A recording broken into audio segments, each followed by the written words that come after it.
One of the problems we have in the church is the fact that we just pray et scatter without having understanding.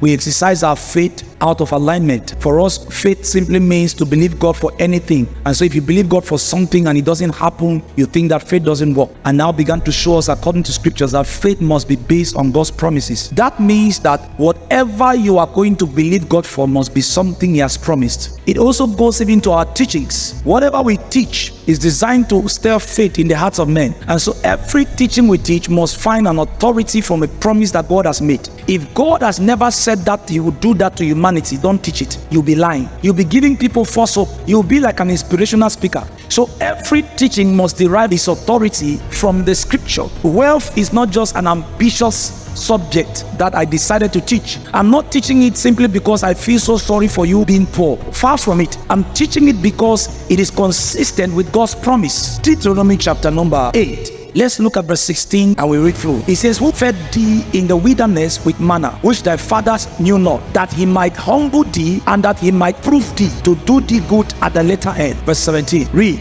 And thou say in thy heart, my power and the might of my hand had gotten me this wealth. But thou shalt remember the Lord thy God, for it is He that giveth thee power to do what?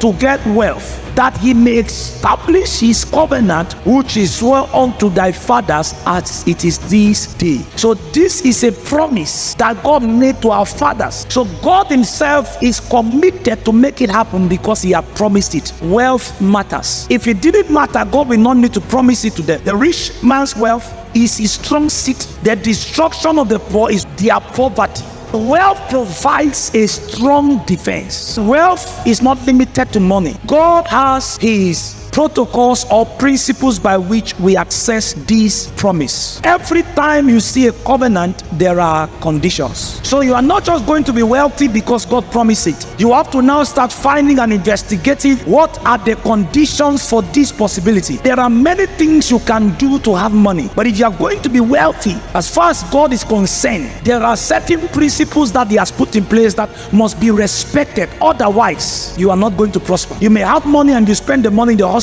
That's not wealth, because you cannot have wealth and you're not well. There are many things, like I said, you can do to get money, but those things will lead you into bigger troubles that even the money cannot help you. And because we are not just going out for money, the principles we apply must be far different from those who are just looking for money.